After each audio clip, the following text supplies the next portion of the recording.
set of rules and regulations, and now you can pretty much do whatever you want to do, because you're acknowledging everything as being God, so to speak. That's the thought behind this whole doctrine of animism. Another religion is called,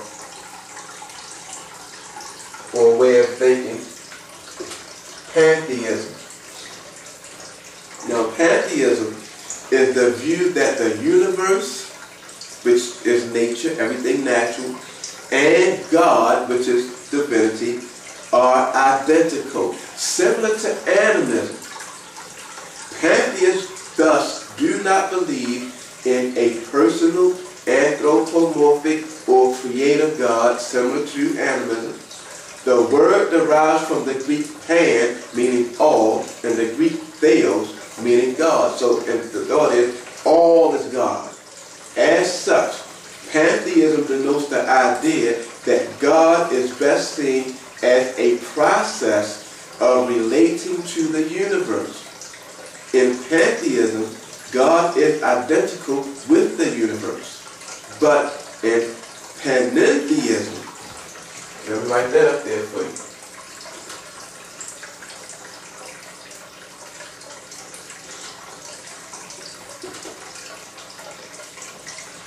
In panentheism, God lies within and also beyond or outside of the universe. Now, there's some truth there. Once again, as with animism, because everything within the creation is subjected to the creator of the heavens and the earth, yes, there's some aspect of the creator within that. Just like we started off with, how Yahweh Elohim clearly states, He created light and darkness, peace and evil. And everything is within the realm of His control and is a part of Him. But it does not neglect the fact that Yah, the Father, is a separate and distinct entity who created a word.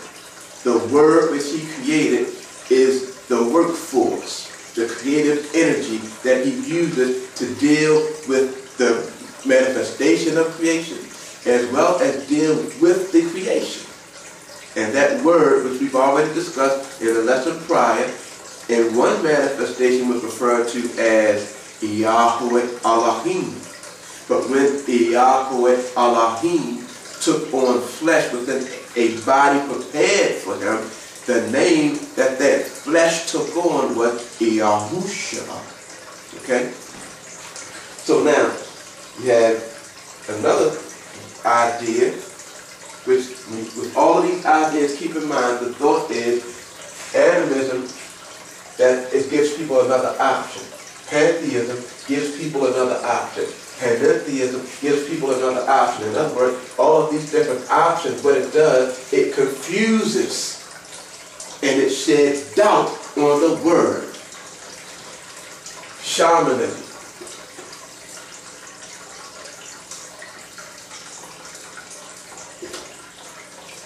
Okay. Shamanism is a loan word from a Turkic shaman, which is a practitioner. It is an anthropological term for a range of beliefs and practices relating to communication with the spiritual world. Now, another common phrase that you hear a lot of people say today, I'm not religious, I'm just spiritual. But here's the problem with that. Now, we're talking about the truth about the devil, correct?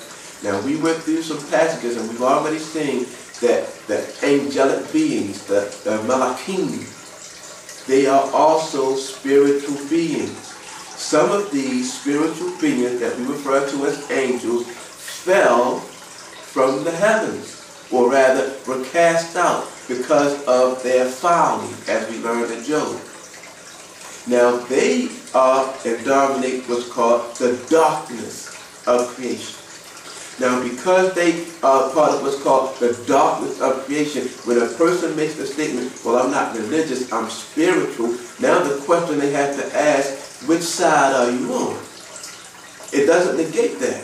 You're either on one side or you're on the other. Because a person can be spiritual, just like Brother Shaul said, for we know that the law is spiritual. And if I am an adherent of Hathurah, or the Torah, then yes. Not only do I keep what the letter of the law said, but there's another aspect underlying the letter that is spiritual, which I have also come to the awareness of, which is also making me spiritual. In addition to that, the reception of Ruach HaKodesh. So that's on the side of the light, because the scriptures clearly show that the word is a lamp to our feet and a light to our path. But then if a person says, I'm spiritual, he can be spiritual, but on the dark side. So, again, shamanism is an anthropological term for a range of beliefs and practices related to communication with the spiritual world. Shamanism encompasses the belief that shamans are intermediaries or messengers between the human world and the spirit world. Shamans were known as priests. Okay? Same thing. So what we see here, what the adversary is doing, because all knowledge, all wisdom, all understanding comes from Yah through his word, and since the adversary is a created entity, he can only use what already is in existence. So what you find is copycatting. What you find, to put it in street language, biting. That's all he can do. So that's why the way is so similar, the scripture says. And we touched on this a little earlier. The passage that said, if it were possible, even the very elect would be deceived, but it's not possible because the elect are no longer seeing through their carnal eyes anymore. They're not hearing through their carnal ears anymore. It's through the eyes and through the ears of the Creator of the heavens and the earth where we receive his Spirit. When he takes up residence in us through his Spirit. You see? So it's impossible for us to fall into the deception and the darkness of this world, which is why that call went out, come out of her, my people. Come out of this world system. You see? But they are also spiritual beings. Okay? And as we saw, the adversary, don't be surprised now.